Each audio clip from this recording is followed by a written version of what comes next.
warahmatullahi wabarakatuh. Hai, selamat pagi adik-adik. Bagaimana kabar kalian? Semoga kabar baik selalu menyelimuti kalian di mana kalian berada. Amin. Tidak terasa ya, hari ini adalah pertemuan pertama kita di kelas 12, di mana kelas 12 merupakan kelas terakhir di tingkat SMA. Jadi kalian harus semakin semangat belajarnya dan jangan lupa tetap menjaga kesehatan agar kalian dimudahkan dalam menggapai mimpi kalian. Sebelum kita memulai pelajaran pada pagi hari ini, marilah kita berdoa sesuai dengan keyakinan dan keinginan masing-masing. Berdoa mulai.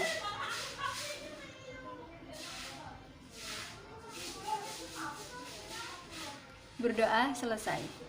Oh ya adik-adik, jangan lupa untuk mengisi presensi dengan cara menuliskan kata hadir di komentar yang sudah disediakan di bawah ini. Coba adik-adik perhatikan tinggi badan kalian ketika ada di jenjang SMP dan di SMA ini. Apakah mengalami perubahan? Tentunya iya ya, ada yang bertambah tinggi, ada yang bertambah lebar atau gemuk, dan lain sebagainya.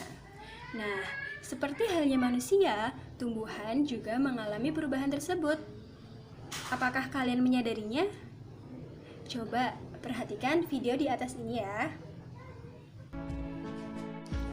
Perhatikan perubahan dari tanaman-tanaman tersebut. Mulai dari yang mereka tidak memiliki daun, tapi sekarang sudah memiliki daun. Mereka yang terus tumbuh, dan terus tumbuh. Daunnya yang tadinya menutup sekarang sudah membuka. Lihatlah perubahan itu.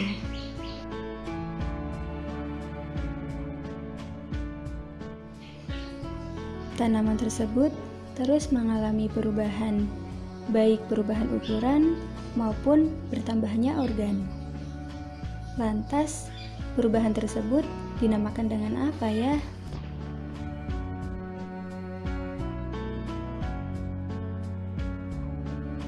Untuk menemukan jawabannya, ayo kita cari bersama-sama di pertemuan pertama kita, yaitu tentang pertumbuhan dan perkembangan tanaman. Setelah mempelajari bab ini di pertemuan pertama, nantinya adik-adik diharapkan 1. Dapat memahami perbedaan pertumbuhan dan perkembangan pada tanaman. 2. Memahami faktor-faktor yang mempengaruhi pertumbuhan dan perkembangan pada tanaman. Kita mulai ke materi yang pertama, yaitu tentang pertumbuhan. Apa itu pertumbuhan? Ada yang tahu? Ya, benar sekali.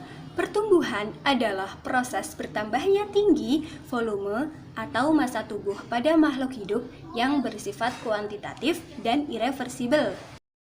Pertumbuhan bersifat kuantitatif, artinya pertumbuhan dapat dinyatakan dalam bentuk angka, dan bersifat irreversibel, artinya terjadi pertambahan substansi disertai perubahan bentuk atau struktur sel dan perubahan kimia, sehingga terjadi pertumbuhan searah dan tidak dapat kembali ke bentuk asalnya. Misalnya, kita perhatikan pohon mangga. Di hari ini, kita melihat tinggi pohon mangga itu 1 meter. Lalu, beberapa bulan kemudian, kita melihat pohon mangganya sudah 3 meter tingginya.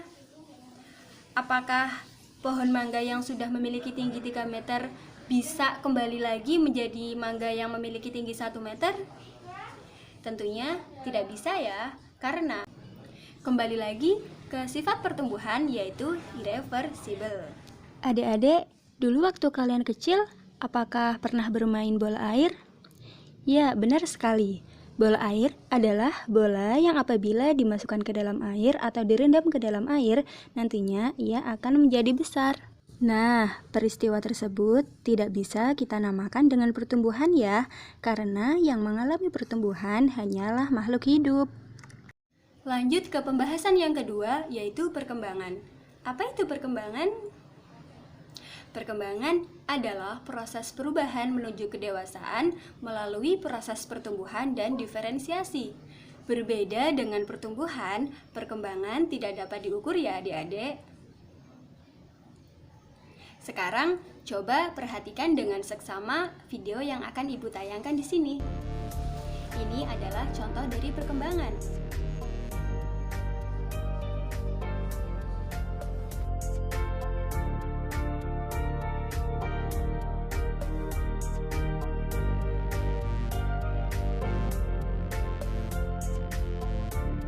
Proses perkembangan beriringan dengan proses pertumbuhan. Dalam proses ini, terjadi penyempurnaan atau perubahan struktur dan fungsi organ. Berbeda dengan pertumbuhan, perkembangan hanya bisa dinyatakan secara kualitatif.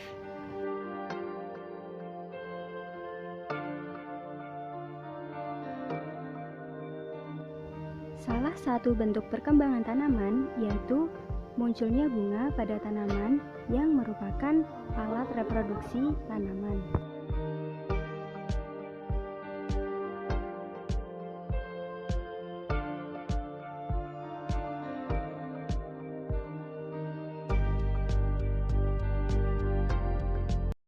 Adik-adik, pertumbuhan dan perkembangan pada tanaman tidak berlangsung begitu saja loh.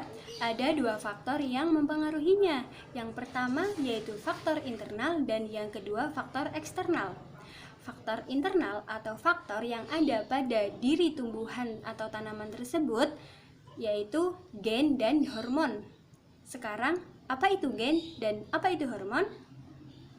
Gen berfungsi mengatur sintesis enzim untuk mengendalikan proses kimia di dalam sel. Sedangkan hormon tumbuhan adalah suatu senyawa organik yang disintesis di salah satu bagian tumbuhan dan dipindahkan ke bagian yang lain. Pada konsentrasi yang sangat rendah, hormon mampu menimbulkan respon fisiologis. Hormon mempengaruhi respon pada bagian tumbuhan seperti pertumbuhan akar, batang, pucuk, dan pembungaan. Respon tersebut bergantung pada spesies, bagian tumbuhan, fase perkembangan, konsentrasi hormon, interaksi antar hormon, dan berbagai faktor lingkungan lainnya. Yang harus adik-adik ketahui bahwasannya tumbuhan memiliki hormon yang sangat banyak. Antara lain yang pertama, hormon auksin. Hormon auksin berfungsi merangsang pertumbuhan akar, batang, bunga, buah, perkecambahan, dan membengkokkan batang. Yang kedua yaitu hormon sitokinin. Hormon sitokinin berfungsi merangsang pembelahan sel, pertumbuhan akar, tunas, bunga, buah, dan juga menghambat penuaan. Ketiga, hormon giberelin. Hormon giberelin berfungsi merangsang pertumbuhan daun, bunga, buah, pemanjangan batang, serta perkecambahan biji dan tunas. Yang keempat, asam abisat. Asam abisat berfungsi menghambat pertumbuhan sel, menunda pertumbuhan, dan juga membantu dormansi. Yang kelima yaitu gas etilen, di mana gas etilen memiliki fungsi yang sangat penting untuk mempercepat pematangan buah dan juga penebalan batang. Selanjutnya ada asam traumatin, di mana dia berfungsi untuk merangsang regenerasi sel di bagian tumbuhan yang mengalami luka. Dan yang terakhir ada hormon kalin yang berfungsi merangsang pembentukan organ tumbuhan, misalnya akar, batang, daun, dan juga bunga. Hormon yang sudah Ibu sebutkan tadi, mereka tidak hanya bekerja secara mandiri loh. Ada beberapa yang bekerja sama untuk melakukan fungsi tertentu. Misalnya, kerjasama antara gas etilen dan auksin atau giberelin dapat memacu pembungaan. Faktor eksternal yang mempengaruhi pertumbuhan dan perkembangan pada tanaman antara lain yang pertama adalah makanan atau nutrisi. Makanan merupakan bahan baku dan sumber energi dalam proses metabolisme tubuh. Kualitas dan kuantitas makanan akan sangat mempengaruhi pertumbuhan dan perkembangan pada tanaman. Bagi tanaman, nutrisi yang diperlukan berupa air dan zat hara yang terlarut di dalam air. Melalui proses fotosintesis, air dan karbon dioksida diubah menjadi zat makanan dengan bantuan sinar matahari. Meskipun tidak berperan secara langsung di dalam fotosintesis, zat hara diperlukan agar tumbuhan dapat tumbuh dan berkembang dengan baik. Coba kita amati. Tanaman padi yang terlambat dipupuk, daunnya akan berwarna kekuningan. Lalu setelah dipupuk, daun tanaman padi ini lambat laun akan kembali berwarna hijau dan tumbuh dengan baik. Faktor yang kedua yaitu suhu. Semua makhluk hidup, termasuk tanaman, membutuhkan suhu yang sesuai untuk menunjang pertumbuhan dan perkembangannya. Tumbuhan menunjukkan pengaruh yang lebih nyata terhadap suhu. Misalnya, padi yang ditanam pada awal musim kemarau akan lebih cepat panennya daripada padi yang ditanam ketika musim penghujan. Selain itu, jenis bunga mawar yang tumbuh dan berbunga dengan baik di pegunungan yang sejuk ketika ditanam di daerah pantai yang panas, maka pertumbuhannya menjadi lambat dan tidak menghasilkan bunga yang seindah sebelumnya.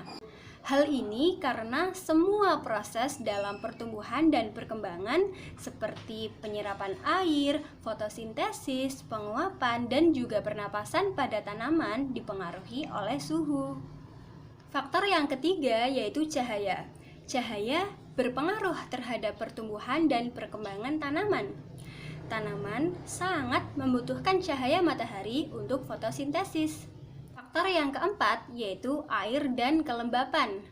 Air dan kelembapan merupakan faktor yang penting untuk pertumbuhan dan perkembangan tanaman. Mengapa? Karena tanpa air, makhluk hidup tidak akan dapat bertahan hidup. Air merupakan tempat berlangsungnya reaksi-reaksi kimia di dalam tanaman. Tanpa air, reaksi kimia di dalam sel tidak akan dapat berlangsung, sehingga dapat mengakibatkan kematian pada tanaman.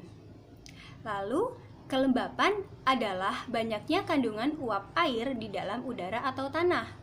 Lalu, kelembapan adalah banyaknya kandungan uap air di dalam udara atau tanah.